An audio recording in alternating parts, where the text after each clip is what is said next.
अलगाववादी नेताओं की तरफ से कहा जाता था कि 1 इंच श्राइन बोर्ड को हम श्राइन बोर्ड को जमीन नहीं देंगे। लेकिन समय कब बदल जाए इसकी कोई कल्पना भी नहीं कर सकता। 2008 में स्थितियां क्या थी और अब 2023 में स्थितियां क्या है। सत्य कहेंगे, सत्य लिखेंगे, सत्य चलेंगे।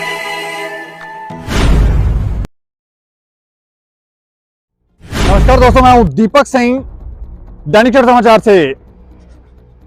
एक समय था जब जम्मू कश्मीर में श्री अमरनाथ श्राइन बोर्ड को 1 इंच जमीन नहीं दिए जाने की बात की जाती थी। अलगाववादी नेताओं की तरफ से कहा जाता था कि 1 इंच श्राइन बोर्ड को हम श्राइन बोर्ड को जमीन नहीं देंगे। लेकिन समय कब बदल जाए इसकी कोई कल्पना भी नहीं कर सकता। 2008 में स्थितियां क्या थी और अब 2023 में स्थितियां क्या है। जब 2008 में श्री अमरनाथ श्राइन बोर्ड को जमीन दी गई तो उस समय यहां पर जिस तरह की स्थिति जम्मू कश्मीर के अंदर बनी, जिस तरह के विरोध प्रदर्शन हुए, वो हैरान करने वाले थे। लेकिन अब धारा 370 हटने के बाद अब श्री अमरनाथ श्राइन बोर्ड को जमीन दी गई है। लेकिन इस बार नेताओं के मुख से, अलगाववादी नेताओं के मुख से एक शब्द नहीं निकला है। कल उपराज्यपाल मनोज सिन्हा की तरफ से और श्री हरदीप सिंह पुरी, जो केंद्रीय पेट्रोलियम एवं प्राकृतिक गैस मंत्रालय एवं आवास और शहरी मामले के मंत्री हैं भारत सरकार के, उनकी तरफ से शिलान्यास किया गया। यात्री निवास का आपदा प्रबंधन केंद्र जो है वो बनाया गया। ये केंद्र जो है नरवाल से सिद्रा की तरफ जो हाईवे जाता है उसके ऊपर बना है। इसके साथ में पीछे मंदिर जो है वो भी यहाँ पर बनाया गया है। मंदिर का हम आपको नाम बताएं, तिरुपति बालाजी मंदिर। काफी भव्य ये मंदिर जो है वो बन रहा है और इसकी कहानी आज हम आपको थोड़ा सा विस्तार से बताएंगे। 2008 में क्या हुआ था, अब क्या हुआ है, तब की राजनीति कैसी थी, अब की धारा 370 हटने के बाद की राजनीति कैसी है और साथ में तस्वीरें भी दिखाने जा रहे हैं।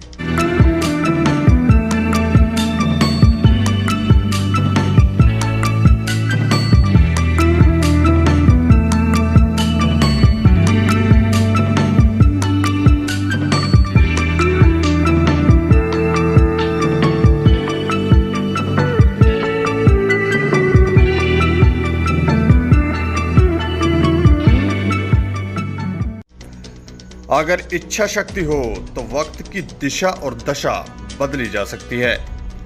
मंगलवार का दिन इसी मजबूत इच्छा शक्ति और बदलाव का गवाह बना।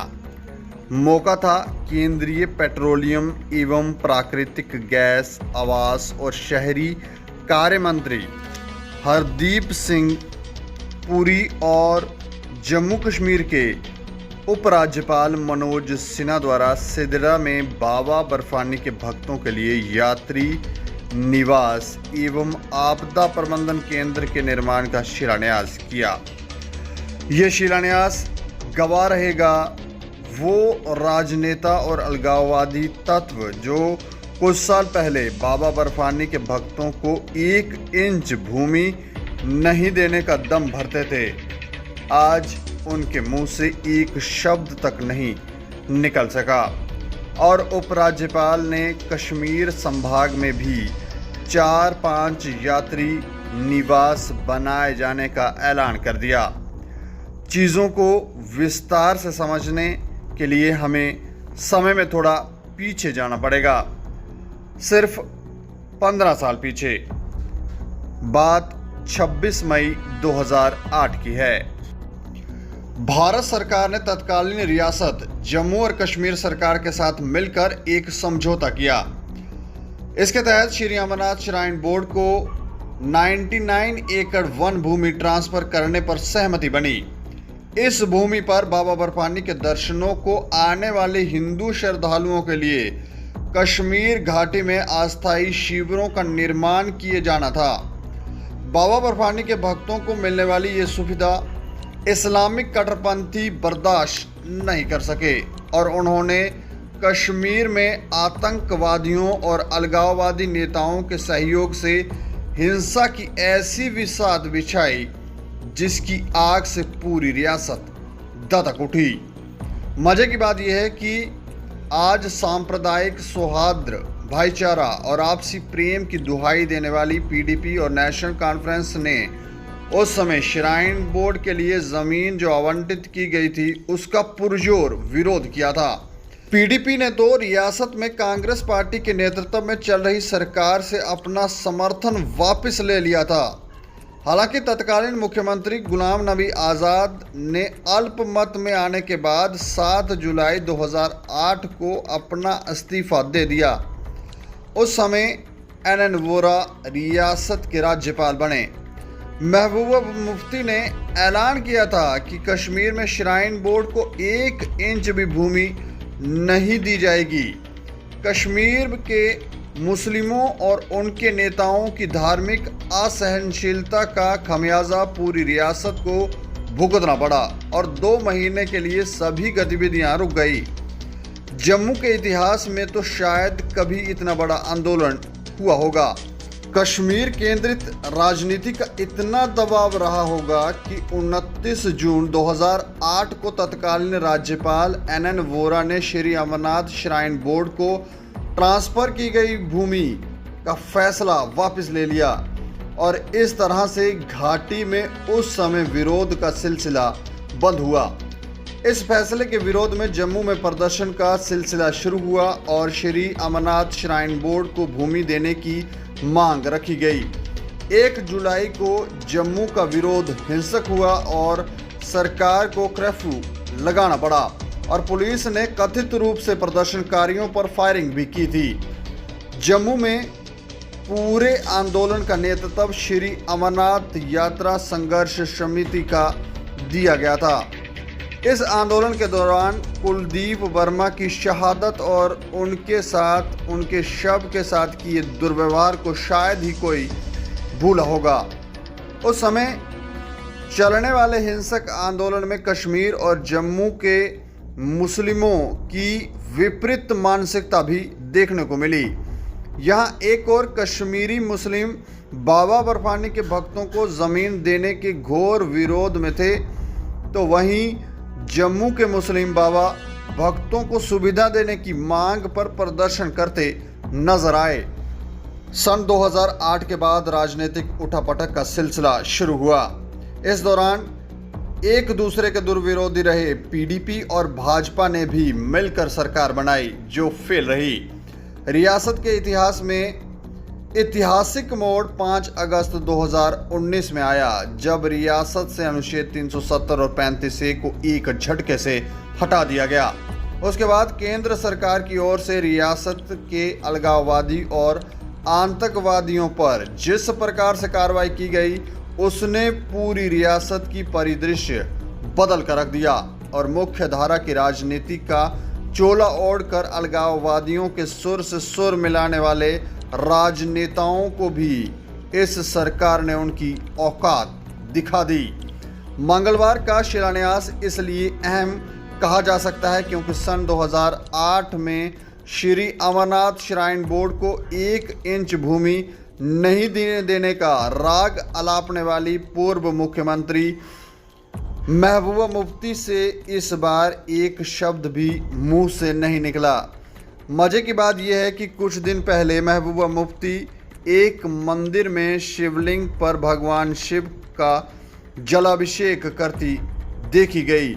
उस समय पूर्व मुख्यमंत्री उमर अब्दुल्ला भी पीछे नहीं रहे, उन्होंने भी इस फैसले का विरोध किया था। लेकिन मंगलवार को अमरनाथ भक्तों की सुविधा के लिए किए गए शिलान्यास के बाद किसी भी कश्मीरी राजनेता, अलगाववादी और आम नागरिक के मुंह से एक शब्द तक नहीं निकला।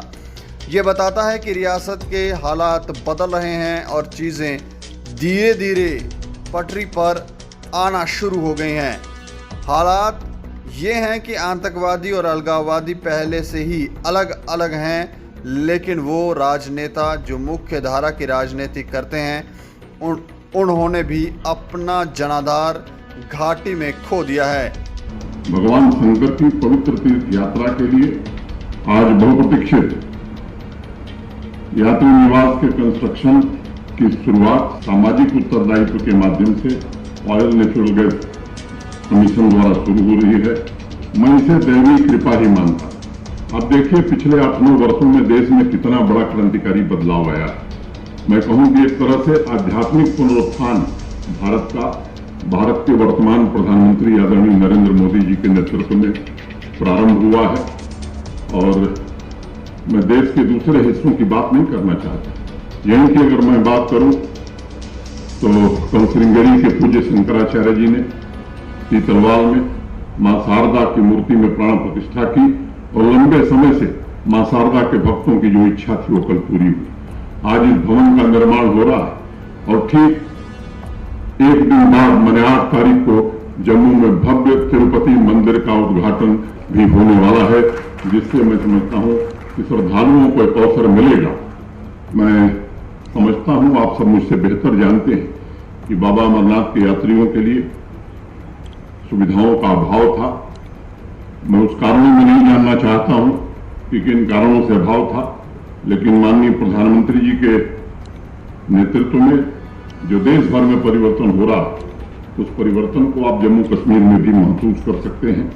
अब चाहे वो अस्पताल बनाना हो, यातायात की सुविधा हो, चंद्रकोट में पिछली बार जो यात्री निवास बना, बेस कैंप में रहने वाले यात्रियों को बेहतर सुविधाएं दी गई, देश विदेश से आने वाले यात्रियों को भगवान भोलेनाथ का दर्शन ही न हो बल्कि एक सुखद अनुभव लेकर के जाएं, आध्यात्मिक स्मृतियां जम्मू कश्मीर की लेकर के जाएं, इसका प्रयत्न किया गया। तो देखा आपने किस तरह से एक धारा को हटाने के बाद स्थितियां कैसे बदली। उस समय तो जब धारा 370 को हटाया जा रहा था, उस समय ये लोग ये नेता जो है ये भी कह रहे थे कि अगर किसी ने धारा 370 को हाथ लगाया तो सिर्फ हाथ ही नहीं पूरा शरीर जल जाएगा। लेकिन अब सोए ही मंदिरों में जाके जल अर्पित कर रहे हैं शिवलिंगों के ऊपर। हैरानगी की बात क्या है, देखने की बात यह है कि उस समय क्या विचार थे, अब क्या विचार हैं। और इतना भव्य मंदिर जो है वो यहाँ पर बनाया गया है। काफ़ी लोग जो हैं वो अभी से आना शुरू हो गए हैं। तो आने वाले समय में जम्मू की और खूबसूरत तस्वीर निकलकर सामने आ सकती है। और घाटी के अंदर भी जैसे उपराज्यपाल मनोज सिन्हा जी ने कहा कि वहाँ भी यात्री निवास जो हैं वो बनाए जाएंगे। तो कितनी सुविधा होगी, कितने यात्री जो हैं वो यहाँ पर आएंगे और बाबा भोले के दर्शन करेंगे। इस खबर के ऊपर आप प्रतिक्रिया भी रखें और देखते रहें दैनिक समाचार। मुझे और मेरे सहयोगी राजीव गुप्ता को दें इजाजत। नमस्कार।